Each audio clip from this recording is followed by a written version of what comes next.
We have been working on a unit in geometry, and we are ready for the second part of that, which deals with circles. So today we're going to do the first thing, which is find the circumference of circles. Before we get started with actual circumference, we want to make sure that you guys remember what a radius and a diameter is of a circle. So as you can tell in the diagram, the radius goes from the outside edge of the circle into the center and then stops.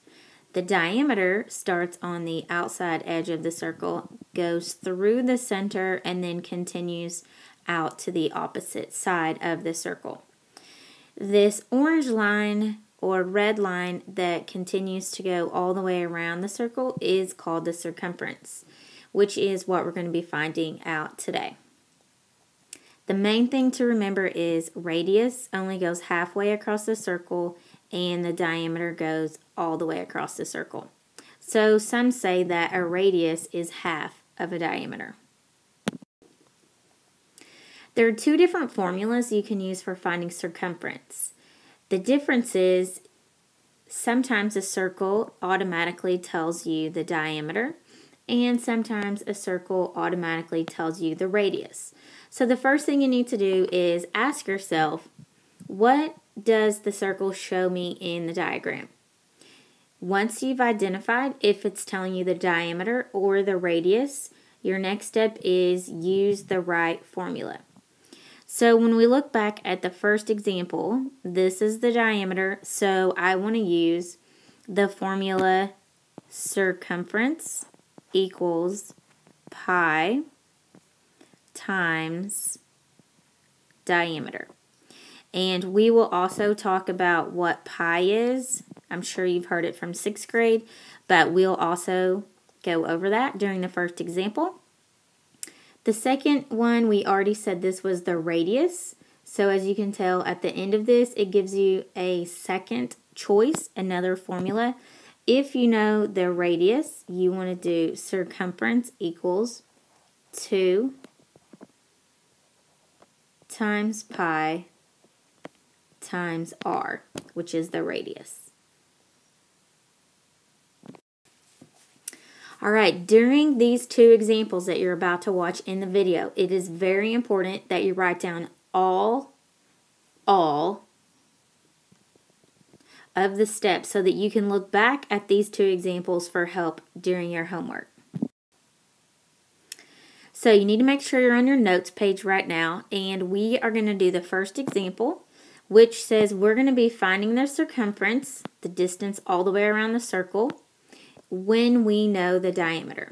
So this is the picture that we just had on the last slide. The line that is shown right now is the diameter because it goes all the way across the circle. So again, it's important to choose the correct formula. It's already on the page for us. C equals pi d. When two things are smushed together like this with no symbol in between, it always means multiply. So we're trying to find out the circumference. We're going to use the letter C. Pi, we use a rounded number, 3.14. It is a number that goes on and on forever, but we just use a rounded number to the hundredths place to get a good estimate. We're going to multiply that times the diameter, and in this example, the diameter was 8. So I'm going to put in an 8. If you know the diameter, this is the easiest way to do circumference because all you have to do is multiply that number times 3.14. So if I work this out, 3.14 times 8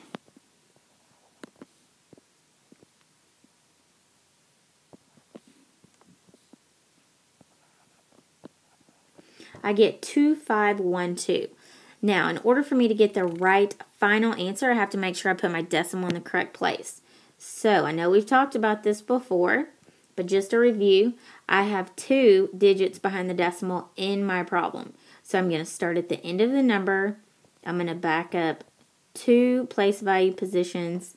So, now my final answer should be 25.12 inches, or 25 and 12 inches all the way around the outside of the circle.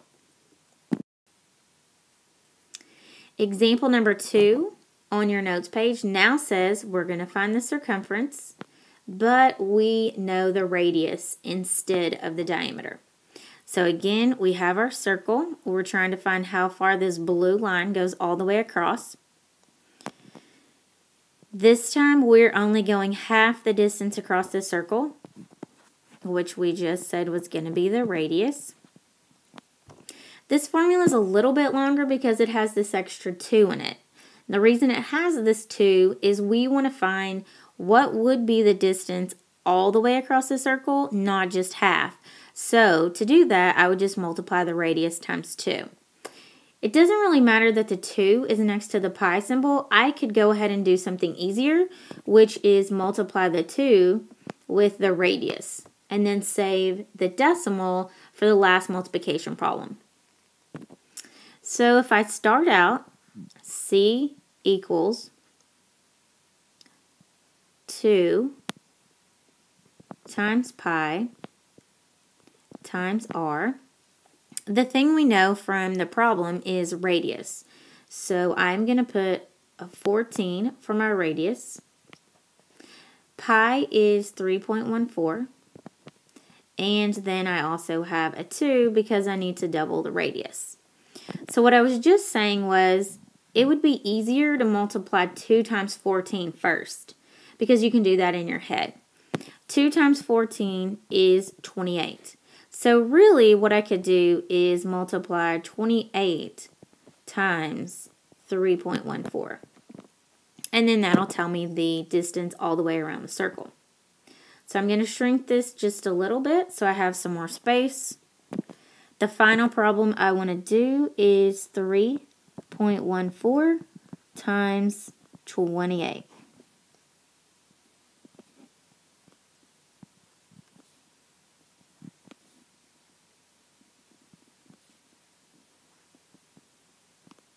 When you get ready to go with the next digit, make sure you put a placeholder 0.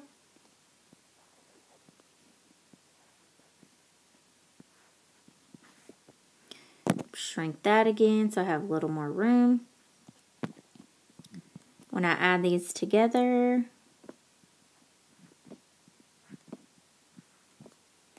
and again, I want to make sure I put the decimal in the right place. When you look at this problem, again, we have 2 digits behind the decimal, just the 1 and the 4. My final answer, I want to move the decimal back again 2 place value positions.